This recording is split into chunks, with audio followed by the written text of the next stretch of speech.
부탁을 드립니다.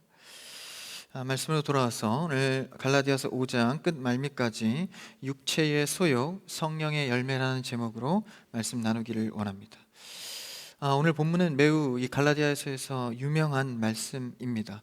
성령의 9가지 열매가 나오는 대목이죠. 이것은 이제 전체를 함의하는 내용이 굉장히 많습니다. 그래서 이것을 일일이 다루기는 좀 어렵고, 이 열매가 굉장히 이제 큰 범위들을 포괄하고 있기 때문에 이 본문에서 말하고자 하는 이 포커스, 그러니까 집중된 육체의 소욕과 성령의 열매에 대한 이제 의미에 대해서 살펴보기를 원합니다.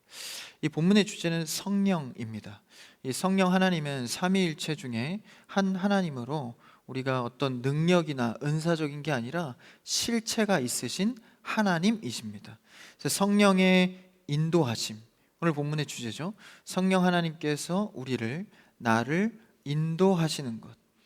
그러니까 성령은 단순히 우리를 돕는 정도 역할을 하는 것이 아니라 우리의 삶 전체를 그리스도라는 구원자의 삶으로 이끌어 가시는, 다시 말하면 성화의 과정을 이끄는 역할을 하십니다. 그러니까 성화라는 것은 성도됨에 따라 성도가 성도답게 살아가는 과정을 말합니다. 그래서 구원에 이르기까지 말이죠. 그래서 그 만들어져 가는 부분에 대해서 핵심적으로 끌어가는 분이 성령 하나님이다라는 것이죠. 그러니까 기본적으로 우리는 삶의 주인이 내가 될 수 없습니다. 성령 하나님이 이끄셔야 그리스도가 원하는 삶을 살 수 있기 때문이죠. 그래서 본문의 메시지처럼 육체의 욕심을 이길 수 있는 능력은 성령 하나님이 직접 하시는 것밖에 없다라는 것이죠. 그러니까 여러분, 이 기독교는요, 신앙생활, 그러니까 종교생활이 아닙니다. 종교생활은 도움을 받는 거죠. 여러분, 우리는 종교생활을 하는 것이 아니라 전적인 하나님의 이끌림에 따라가는 사람들입니다. 그래서 기독교를 종교적으로 어떤 도움을 받고자 하는 길은 신앙의 길이 아니다라는 것이죠. 그래서 구속받은 성도들, 구원받은 우리들이, 믿음이 있는 우리가 이제부터는 성령 하나님에 이끌려가는 것, 사실 이것이 은혜입니다. 왜냐하면 우리는 주어진 율법을 하나도 이행할 수 없는 자꾸 쳇바퀴처럼 죄만 더할 뿐인 우리이기 때문에 성령 하나님께서 우리를 전적으로 이끌어 주신다는 것은 큰 은혜 중에 은혜입니다. 오늘 말씀을 통하여서 성령의 전적인 이끌림을 받는 은혜의 성도 다 되시기를 축복합니다. 말씀을 한번 보기 원하는데요, 한번 16절 첫 절을 한번 다시 읽어볼까요? 같이요, 시작. 내가 이르노니 너희는 성령을 따라 행하라. 그리하면 육체의 욕심을 이루지 아니하리라. 성령을 따라 행하라. 여기서 행하라는 것은 삶의 모든 언행을 말하고 있습니다. 삶의 모든 행함은 성령을 따라, 성령이 이끌린 대로 하라라는 것이죠. 그리하면 육체의 욕심을 따르지 못할 것이다. 그러니까 육체의 욕심을 따라오지 못하게 하는 것, 육체의 욕심대로 살지 않는 방법은 내가 그걸 지키려고 습관도 들이고 열심히 내 노력하고 필기해서 이런 짓은 하지 말아야지, 이런 말은 하지 말아야지, 안 된다라는 거예요. 한계가 있다라는 것입니다. 왜냐하면 우리는 기질도 있잖아요. 유전적인 것도 있고, 저는 성품을 대체적으로 이 외부적 영향으로 교육된다고만 생각했는데 꼭 그렇진 않더라고요. 갖고 있는 기질은 참 변하기 쉽지 않죠. 그래서 열심히 성품의 문제, 또 불교에서는 여러 가지 도를 닦으면서 세상과 분리해서 살아보기도 하고 여러 가지 일을 해보지만 역시 우리는 죄인된 모습뿐이었다라는 것이죠. 그래서 오늘 16절에서는 육체의 욕심을 이루지 않는 방법의 비결은 성령을 따라 행하는 것, 성령님이 나를 전적으로 이끌어 줄 때만 가능하다라는 사실입니다. 야, 내가 어떻게 이런 섬김을 할 수 있지? 내가 어떻게 저 사람을 이렇게까지 사랑할 수 있지? 그 방법은 내 힘으로 하는 것이 아니라 성령의 이끌림을 따라 할 때 가능하다라는 것이죠. 그럴 때 육체의 욕심은 저절로 멀어진다는 거예요.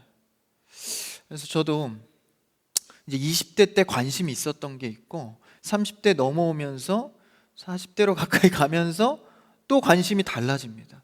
뭐 어릴 적은 외모적인 거 그런 거 관심 많잖아요. 뭐 어떤 스타일, 옷, 뭐 내가 좋아하는 것들 뭐 이런 데 관심이 많습니다. 근데 자기의 업이 아닌 이상 점점 갈수록 자기가 하는 일, 자기의 가치, 내면적인 것 이런 걸 생각하게 돼요. 그래서 저도 이게 드레스 옷장이라 그러나? 옷장을 딱 열어보면 압니다. 옷이 왜 이렇게 없지? 다 버렸거든요. 관심 그래도 또 생각을 별로 안 해요. 일이 바쁘다 보니까 내면과 내 할 일을 하다 보니까 관심이 바뀌어져 갑니다. 자동적인 거다라는 것이죠. 마찬가지로 성령의 이끌림을 받으면 육체의 소욕이 자동적으로 멀어진다라는 사실입니다. 여러분, 육체의 소욕에 대해서 한계가 많은 우리가 스스로 노력하려 하지 마시고 성령께 의지하여 날마다 주님께 구하시고 엎드려 회개하시고 주님께 나와 예배하는 여러분 되기를 축복합니다.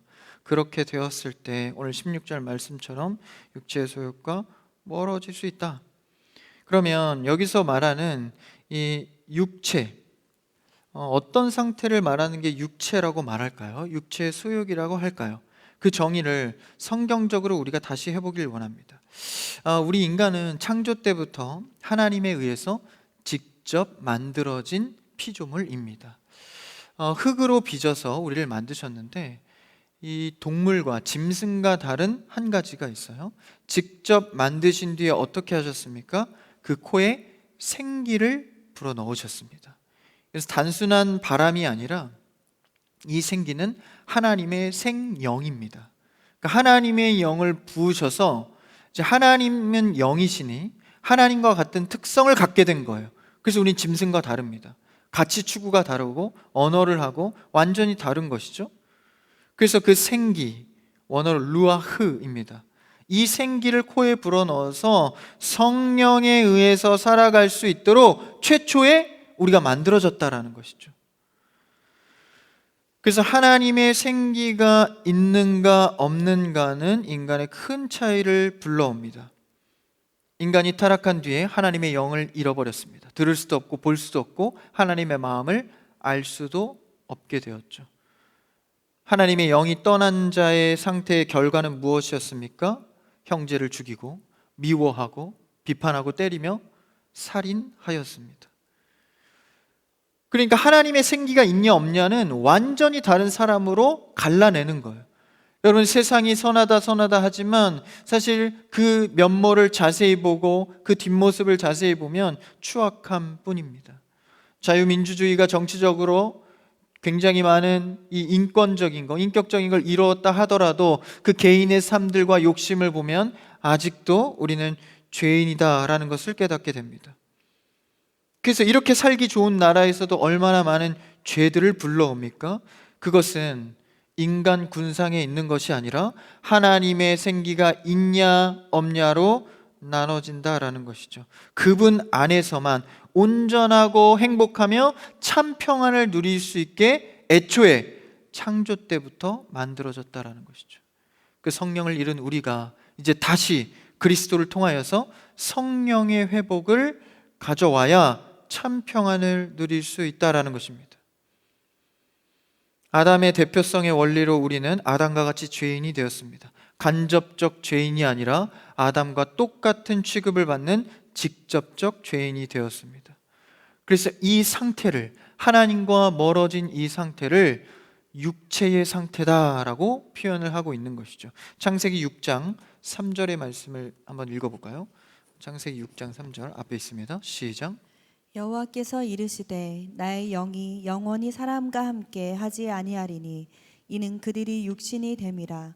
그러나 그들의 날은 120년이 되리라 하시니라. 육신이 됨이라, 육체가 되었다 이렇게 표현하고 있죠. 그러니까 하나님의 영이 그들과 함께하지 않는 상태, 그것을 육신적이다, 육체적이다 말하고 있는 것입니다. 그러니까 물리적인 이 신체, 바디, 이것을 말하는 게 아니라 하나님을 떠난, 하나님을 잃은 모든 상태를 가리켜 육신, 육체적이다라고 말하고 있습니다. 이것이 성경적 육체의 정의입니다. 하나님을 떠난 상태, 다시 말하면 하나님과 결부해서 생각하지 않는 삶의 태도를 말합니다. 그래서 우리가 모든 영역에서 하나님과 결부해서 생각할 수 있도록 기본적인 것부터 실천하지 않습니까? 우리 신앙인들은 식전 기도를 하죠. 식사 전에 매일 일어나는 사소한 일 속에 하나님과 결부해서 생각하는 겁니다. 주님, 오늘도 일용할 양식을 나에게 주심에 감사합니다.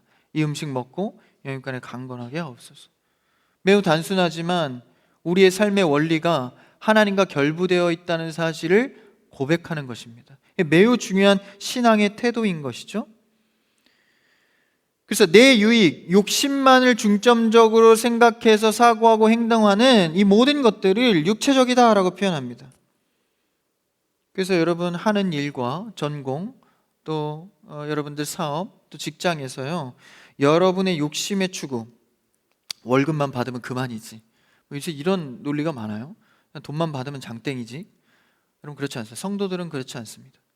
내가 가는 직장, 내가 만나는 사람, 하나님과 결부해서 주의 영광이 어떻게 나타날 수 있을까? 그리스도의 향기가 어떻게 전해질 수 있을까? 이것이 바로 하나님의 영이 있는 자들의 자연스러운 태도다라는 것이죠.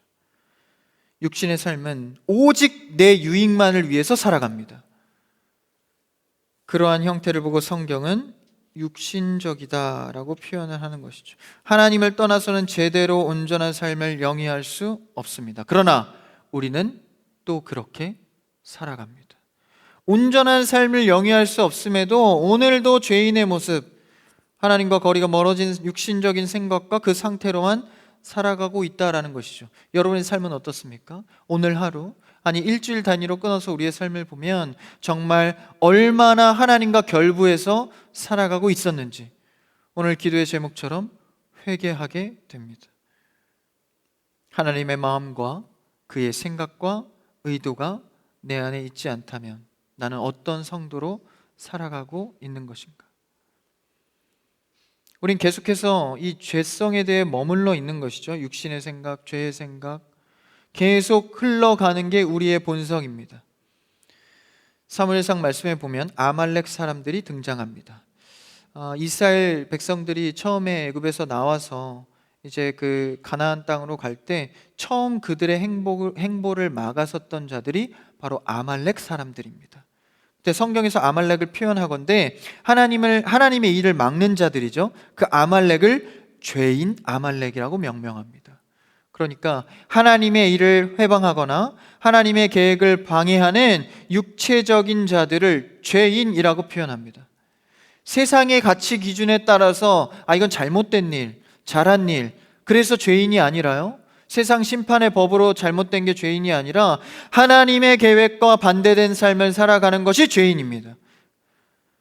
하나님을 떠나 대적하고 심지어는 내가 하나님을 대적하는지도 모르고 내 생각대로 살아가는 것, 그러면서 떳떳하게 죄송합니다. 떳떳하게 하나님의 반대되는 삶을 살아가는 모습, 그것이 바로 오늘 말씀에서 말하는 육체적 모습이다라는 것이죠. 또 한 말씀을 읽어볼까요? 요엘서 2장 28절을 한번 읽어봅시다. 앞에 있습니다. 시작. 그 후에 내가 내 영을 만민에게 부어주리니 너희 자녀들이 장래일을 말할 것이며 너희 늙은이는 꿈을 꾸며 너희 젊은이는 이상을 볼 것이며. 죄송합니다. 제가 목이 좀 좋지 못해서.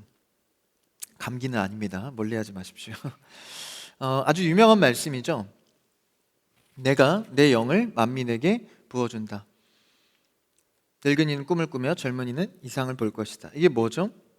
앞에 말씀에 보니까 내 영을 만민에게 부어준다. 이 좋은 성경에 보면 만민에 대한 주석이 달려 있습니다. 만민은 육체로 해석한다. 그러니까 내가 내 영을 육체에게 부어주리니, 우리가 죽어있던 죄인과 같은 모습, 육체적인 생각, 내 소욕에 따라, 내 욕심에 따라밖에 생각 못하는 우리에게 다시 성령의 영을 부어준다, 회복시켜준다. 내 생각밖에 못하는 육신의 모습이 하나님과 결부해서 생각할 수 있도록 창조 때 잃었던 성령 하나님을 내가 다시 부어주리라. 할렐루야. 여러분, 오늘 이 시간 말씀을 통하여서 다시 부어주는 성령의 은혜가 여러분의 날마다의 삶에 끊이지 않기를 축복합니다. 만민에게, 다시 표현하면 그 육체에게 부어준다라는 거예요. 성령의 회복, 창조 때 잃었던 죄인의 모습을 다시 회복시켜 주신다라는 것이죠. 요한복음 14장에서 예수님은 이렇게 말씀하십니다. 요한복음 14장 26절 한번 읽어볼까요? 시작.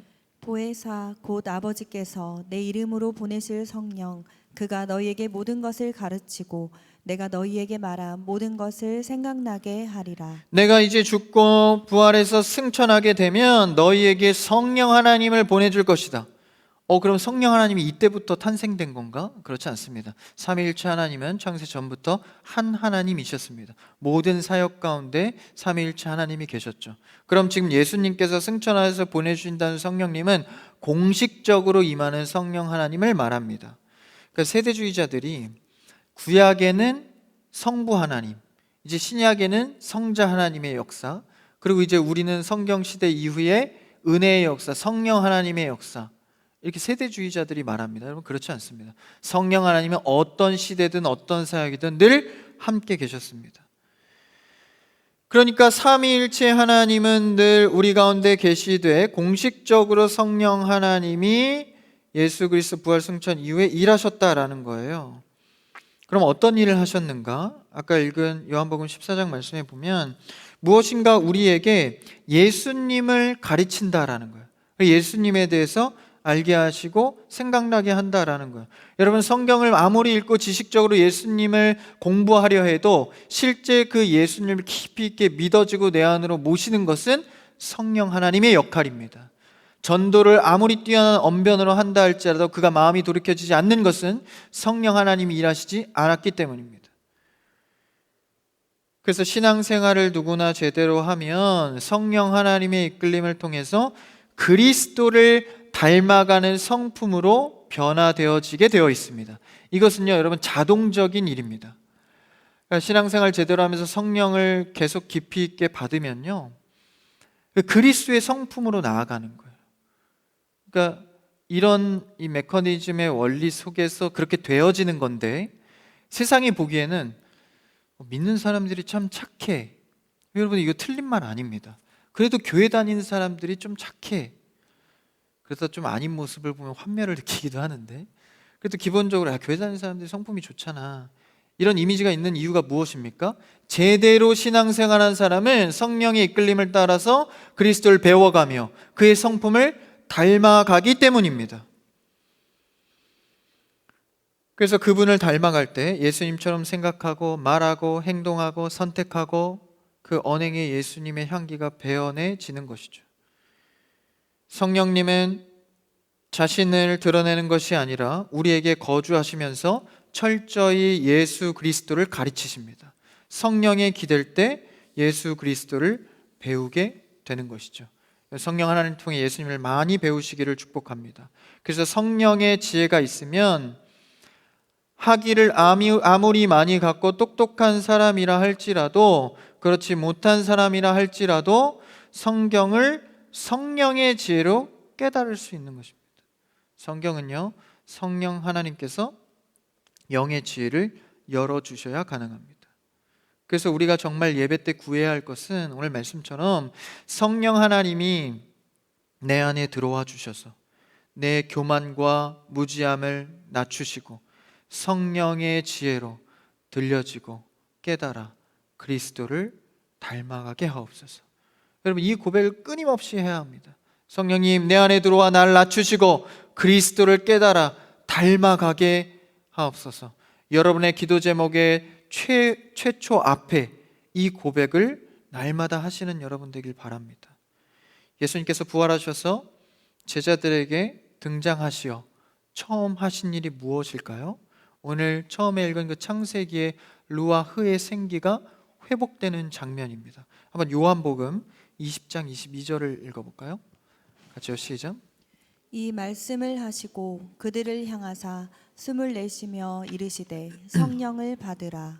여기서 숨을 내쉬며 이게 바로 창세기 말씀에서 생기를 불어넣었다 이것과 동의어입니다. 같은 단어입니다. 그러니까 그때 무너졌던 창조 때 무너졌던 그 죄인 육체의 모습이 요한복음 예수님이 부활하셔서 그들에게 루하고 숨을 내시며 생기를 다시 불어넣으시며 성령을 받으라. 예수님의 사역의 목적입니다. 너희에게 새 생명, 새 생명을 부어주시는 것이죠. 이것은 하나님이신 예수님이 육체에 있던, 영적으로 죽어있던 자들에게 흙으로 빚어내어 성령의 생기를 창조하였듯 죄로 인하여 육체적 소욕을 따르는 우리에게 다시 재창조의 역사를 해주는 결정적인 장면입니다. 여러분, 우리는요, 고쳐서 되는 사람이 아닙니다. 우리를 고쳐 쓰신 것이 아닙니다. 거듭나야 하리라, 다시 태어나게 하신 것이죠. 그래서요, 십자가에서 예수님이 달려 돌아가셨을 때 뭘 입으시고 죽으셨죠? 우리의 죄를 입으시고 죽으셨습니다. 다시 말하면 우리의 육체의 모습을 입고 죽으셨기 때문에 우리와 함께 죽으신 겁니다. 나도 사실 그때 죽은 겁니다. 내 육체는 그리스도의 십자가 앞에 같이 못 박혀 죽은 것이죠. 그러니까 그리스도를 통하여서 우리는 새 영, 재창조를 받은 것입니다. 그렇게 우리는 죽고, 주님과 함께 죽고 주님과 함께 다시 새 생명을 얻게 된 것이죠. 그것을 이제 성령을 통하여서 날마다 새롭게 갱신해 가는 것입니다. 십자가의 은혜가 여러분 날마다 갱신되어지기를 축복합니다. 성도는 육신적인 생각으로 사는 성도가 있고 성령의 이끌림으로 사는 성도가 있습니다. 여러분, 이거는요, 생각보다 쉽게 드러납니다. 오늘 말씀에서 분명하게 나눠지고 있는 육체의 소욕의 제목들과 그리고 성령의 9가지 열매를 보면 너무나도 쉽게 이해할 수 있습니다. 여러분, 이것은요, 뭐 영적으로 뭐 이렇게 눈으로 바라보고 분별하기 어렵고 이런 게 아닙니다. 딱 봐도 육체의 소욕으로 사는 것은 보입니다. 교회에서도 마찬가지죠. 성령을 받고 그대로 끌려 살아가든가 아니면 내 육신의 욕심대로 신앙생활 하든가. 내 욕심, 내 생각대로 살면 이게 항상 삶에 이 필터가 없습니다. 그래서 내가 하고 싶은 대로 그냥 결정해 버리거든요. 그러니까 사람들 말에 현혹이 잘 돼요. 필터가 없으면. 아, 그렇구나. 그냥 그대로 행동하고 말하고. 아, 요새 이게 유행이래. 요새 이게 대세야. 그럼 막 끌려다니는 거예요. 여러분, 그런 삶은요, 성령이 이끌리는 삶이 아닙니다. 내 유익과 내 생각대로, 내 욕심대로 하는 것이죠. 내 예배 생활보다 내 유익이 중요한 선택들, 성도의 영혼, 성도의 마음보다 내 자존심이 먼저인 일들, 쉽게 분노하고 쉽게 상처 주고 상대가 아파하거나 말거나 내가 편하면 괜찮고 섬김과 봉사보다 내 컨디션이 우선이고, 여러분, 이런 모든 항목들이요, 사실 가만히 보고 있으면 정확하게 나눠진다라는 것입니다. 여러분, 오늘도 육체의 소욕을 따라 살고 계십니까? 아니면 성령의 이끌림으로 나를 내어주고 계십니까? 이 일을 너무나 쉽게 오늘 본문 말씀으로 돌아와서 18절에서 21절까지 육체의 소욕의 제목을 나열하고 있습니다. 한번 그 대목을 읽어볼까요? 18절에서 21절까지입니다. 시작. 너희가 만일 성령의 인도하시는 바가 되면 율법 아래에 있지 아니하리라. 육체의 일은 분명하니 곧 음행과 더러운 것과 호색과 우상 숭배와 주술과 원수 맺는 것과 분쟁과 시기와 분냉과 당짓는 것과 분열함과 이단과 투기와 술 취함과 방탕함과 또 그와 같은 것들이라. 전에 너희에게 경계한 것 같이 경계하노니 이런 일을 하는 자들은 하나님의 나라를 유업으로 받지 못할 것이요. 네, 많기도 합니다. 그리고 또 그와 같은 것들이 더 많대요.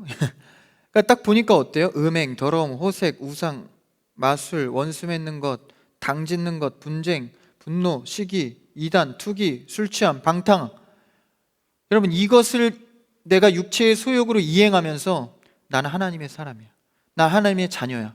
근데 난 술 취하고 방탕하고 원수 맺는 것, 당짓고, 교회 안에서 내가 좋아하는 사람들끼리 모여서 그렇지 않은 자들 배척하고 이방인들 배척하고, 이런 모습을 여감없이 보이면서 내 입술의 고백은 난 주님의 자녀야, 성령의 이끌림을 받아, 안 어울린다라는 겁니다. 맞지 않는다라는 거예요. 매우 단순합니다. 여러분, 피하지 마십시오. 명분을 찾지 마십시오. 그대로 보십시오. 18절에서 21절까지 분명하게 말해줍니다. 모르는 내용이 없어요. 다만 우리가 명분을 만들어 피할 뿐입니다. 아, 이 정도는 뭐 살면서 뭐 시기 한 번 안 내는 사람이 어딨어. 방탕할 수도 있지. 명분을 내세우며 내가 성령의 이끌림을 받지 못함을 부인합니다. 그러나 성령 하나님께서는 이 문제에 정확히 말하면서 9절에 뭐라고 합니까? 육체의 일은 분명하니. 다시요. 육체의 일은 분명하니. 사실 여러분 신앙생활 조금만 해보면요, 육체적 소욕의 일이 잘못됐다는 것을 내가 스스로 깨닫습니다. 스스로 알아요. 알면서 피하는 영역들이 얼마나 많습니까? 한 가지만 떼어볼까요? 술의 문제. 하나님과 결부해서 선택한 선택입니까? 아니면 내 소욕과 육신과 유흥을 따라 선택한 것입니까? 술의 문제 단순합니다. 술 마시고 취하는 것 예수님 닮은 사람과 어울리나요? 어울리지 않습니다. 여타 여러 가지 이론 필요 없습니다. 예수님처럼 살아가고 생각하고 행동하는 것과 어울리는가? 아니면 내 이성의 욕심과 유흥에 취해 있는가? 여기 계신 신입생 여러분, 새내기 여러분, 그리고 또 직장 생활을 처음 하려는 분들, 성령에 이끌려 살아가는 여러분 되기를 축복합니다. 여러분, 술 취함의 문제는요, 신학의 덕의 차원에서 안 하는 게 아닙니다. 교회 다니는 사람 술 안 마시잖아. 여러분, 이런 이유 때에서라면 그냥 혼자 마셔도 됩니다. 위험하네요, 강도사님. 사람들 덕 때문에 술을 마시고 안 마시고 한다면 집에 가서 혼자 마시는 거는 괜찮은 겁니까? 그게 아닙니다. 술 취함의 문제는 신앙 고백의 문제입니다. 이 술 취하지 말라 이는 방탕한 것이니 에베소서 말씀에서 말씀하시잖아요. 특징이 똑같다는 거예요. 성령의 지배를 받으면 어떻죠? 내 소욕이 아까 어떻게 된다 그랬죠? 멀어진다 그랬죠. 이룰 수 없다. 자동입니다. 성령도 똑같아요. 술도 똑같습니다. 특징이 어떻죠? 술을 많이 마시면 내가 통제가 안 됩니다. 말초신경이 자극돼 고장이 나서 내 이성을 따라 움직이는 게 아니라 그냥 되는 대로. 그게 술의 특징이잖아요. 성령도 들어오면 내 뜻은 육체의 소욕인데 성령의 뜻은 그렇지 않은 거예요. 그대로 가는 거예요. 성령의 뜻대로. 그러니까 두 특성이 똑같습니다. 그럼 세상적으로 본다면 이 술 취함의 능력은 생각보다 힘이 세죠. 나를 이끄는 거예요. 그 술 취함대로. 성령도 성령대로 이끕니다. 대치되죠. 무엇을 선택하시겠습니까? 그래서 신앙 고백의 차원에서 우리의 기능을 마비시키는 이런 특징을 갖고 있는 것에 대해서 빗대어 표현하는 것이죠. 그래서 신앙 고백의 차원에서 술을 멀리하라는 것입니다. 내가 갖고 싶은 것, 하고 싶은 것, 육체의 욕심, 하나님의 사람이 아닙니다. 계속해서 물어야 합니다. 정말 예수님과 결부해서 이게 어울리는 말인가? 행동인가? 하려는 명분을 찾지 마십시오. 예전에 청년들이 저한테 와서 성경 보니까 이런 거 해도 되는 거 아닙니까? 뭐 이런 일들만 찾아요. 어떻게 하면 조금이라도 이 분별의 문제, 육체의 소욕을 조금이라도 용인할 수 있을까? 그 명분만 찾습니다. 저한테 오시면 모든 논리로 제가 다 반박해 드립니다. 그것만 연구하는 사람이거든요. 보니까 이거 미국 가니까 뭐 포도주 마시던데요, 유럽 가니까 믿는 사람 술 마시던데요. 오십시오. 다 반박을 역사적으로, 지형적으로, 관습적으로 해결해 드립니다. 근데 그 마음을 보면요, 왜 질문합니까? 하고 싶어서. 육체의 소욕을 조금 하고 싶어서. 그 마음은 정확히 육체의 소욕에 유혹받고 있는 중이다라는 것이죠. 영적으로 분별해야 합니다. 내가 성령의 열매, 성령의 이끌림을 받고 있는가? 그렇다면 그 반대급부로 성령의 열매, 성령의 이끌림을 받는 사람들의 특징은 무엇인가? 22절, 23절 두 절 한번 읽어볼까요? 같이요. 시작. 오직 성령의 열매는 사랑과 희락과 화평과 오래 참음과 자비와 양성과 충성과 온유와 절제니 이 같은 것을 금지할 법이 없느니라. 분위기가 어떻습니까? 다르죠. 예수 그리스도의 성품입니다. 이것을 닮아가라라는 것이죠. 사랑과 희락과 화평과 오래 참음과 자비, 양성, 충성, 온유, 절제, 이 성품의 문제를 육체의 소욕을 따라 살지 말고 성령의 열매로 맺어 가라라는 것입니다. 여러분, 우리는 그리스도를 닮아 육체의 소욕을 내려놓아야 합니다. 이 사슬을 끊고 성령께 의지하고 매달려야 합니다. 안 되면 또 하십시오. 넘어지면 또 일어서십시오. 괜찮습니다. 계속해서 성령께 매달려 의뢰하고 회개하십시오. 부패한 옛것을 내려놓고 새로운 성령을 받으십시오. 그럴 때 성도의 삶이 시작됩니다. 계속 육체의 사슬을 메어가면 여러분 나이가 먹어도 교회를 오래 다녀도 신앙생활은 시작되지 않습니다. 그러면 하나님이 여러분을 통해 일하지 않습니다. 여러분, 하나님이 쓰시지 않는 사람을 유심히 바라보십시오. 그의 삶에 성령의 이끌림이 매우 적습니다. 육체의 소욕을 따르는 작은 결정들이 우리의 삶을 결정한다라는 것이죠. 우리는 그래서 성령 하나님 앞에 겸손해야 합니다. 그분이 어떻게 이끌어 가시나, 나에게 무엇을 원하시나. 성령의 이미지가 잘못된 경우가 많아요. 성령 하나님의 은사주의, 능력주의, 치유주의, 이래서 성령 받으면 막 능력이 생기고 이게 주 능력인 것처럼 이야기를 합니다. 근데 성령의 능력은 은사도 주세요. 근데 주된 역할은 그게 아닙니다. 성령 받으면 확 날아다니고 바위를 깨부시고 귀신을 내쫓고, 물론 그런 인사도 있는데 진짜 성령의 주된 능력은 오늘 성령의 열매, 다시 말하면 그리스도의 성품을 닮아가게 하는 것입니다. 성령을 온전히 찾는 자는 성품의 회복이 있을 줄 믿습니다. 오직 성령이 너희에게 임하시면 너희가 권능을 받고 예루살렘과 온 유대와 사마리아와 땅끝까지 내 증인이 되리라. 여러분, 성령을 받고 우리가 그리스도를 닮아 증인된 삶, 그를 닮아가는 삶. 그리스도 이 땅 가운데 오셔서 뭐 하셨습니까? 계속해서 전하고 하나님의 증인되어서 살아가지 않습니까? 우리도 그런 예수님 닮은 삶을 살아가기를 원합니다. 17절만 한번 읽어볼까요? 17절 오늘 본문입니다. 17절 시작. 육체의 소욕은 성령을 거스르고 성령은 육체를 거스르나니 이 둘이 서로 대적함으로 너희가 원하는 것을 하지 못하게 하려 함이니라. 여러분요, 성령이 들어오면 대치됩니다. 이게 자동이에요. 말씀을 들으면 찔리지 않습니까? 이게 자동입니다. 왜냐하면 우리는 육체의 소욕을 갖고 있는 육체적 사람이기 때문에 자동적으로 성령이 들어오면 찔립니다. 여러분, 오늘 말씀을 통해서 여러분이 찔린다면 이미 성령이 여러분 안에 내주하시는 겁니다. 대적하여 싸울 때 너희가 원하는 것을 하지 못하게 하는, 공존할 수가 없는 거예요. 본질적으로 대립합니다. 여러분, 우리의 마음은요 절대적으로 두 주인을 섬길 수 없습니다. 회색 지대도 없습니다. 결정해야 합니다. 본래 사망의 종로릇하던 우리가 어둠의 육체의 소욕으로 살다가 새 주인인 성령님이 들어오셨습니다. 타협하고 공존은 불가능합니다. 그렇다면 여러분은 어떤 선택을 하시겠습니까?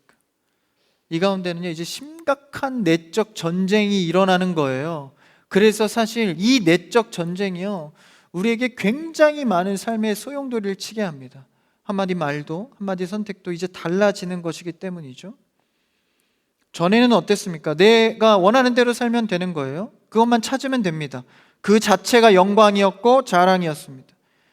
새 주인이 오면 이 마음에 많은 것들이 걸리게 됩니다. 이 새 주인이 바뀌자 사도 바울도 이렇게 고백하잖아요. 오호라, 나는 공고한 사람이로다. 이 사망의 몸에서 누가 나를 건져내랴. 여러분, 피하지 마십시오. 우리가 갈등할 때 이 유혹에서 일으키는 것도 성령 하나님께서 하십니다. 피하지 마십시오. 이대로 살다가는 어떻게 돼요? 21절에 하나님의 나라를 유업으로 받지 못할 것이다. 믿음 까먹다가 하나님을 잃어버린다라는 것입니다. 여러분, 포기하지 마시고 계속해서 맞서 싸우십시오. 성령께서 해결하십니다. 의지를 갖고 나아가십시오. 왜냐하면 우리는 이미 이겨놓고 싸우는 싸움이기 때문입니다. 십자가에 우리의 죄된 육체의 소욕을 매달았잖아요. 이미 그리스도가 승리하셨습니다. 인생이라는 시간 속에 그냥 확인하는 것뿐이에요. 피하지 마십시오. 이미 그리스도가 사탄의 머리를 부수셨습니다. 24절, 오늘 본문에 24절만 읽고 마칠까요? 24절 오늘 본문 시작. 그리스도 예수의 사람들은 육체와 함께 그 정욕과 탐심을 십자가에 못 박았느니라. 아멘. 십자가로 그리스도가 우리를 대신해서 승리하셨습니다. 우리는 이제 그것만 믿고 그대로 담대히 살아가면 성령 하나님께서 우리를 도우신다라는 것이죠. 과도하게 하지 마십시오. 부끄러워하지 마십시오. 낙심하지도 마십시오. 돌아보지 마십시오. 미래를 걱정하지 마십시오. 여러분, 성령 하나님께서 오늘 나에게 하실 일을 보십시오. 순종하시면 그리스도의 성품을 따라 열매 맺을 줄 믿습니다. 그래서 내 육체의 소욕인지 진짜 성령님께서 나를 이끄시는 건지 이런 분별하십시오. 오늘 이 제목처럼 굉장히 간단합니다. 나눠집니다. 그래서 예배를 통해 또 목장 모임, 내시 성경 모임 이런 거 통해서 자꾸 분별의 눈을 키워 가시기를 바랍니다. 그래서 성도는 성령을 통해 육체의 정욕을 이길 수 있습니다. 그리스도와 연합하십시오. 그 열매를 맺어 가십시오. 이를 통해 성도는 하나님의 영광을 나타내는 그리스도를 증거하는 증인의 삶이 다 되시기를 주님의 이름으로 축복합니다.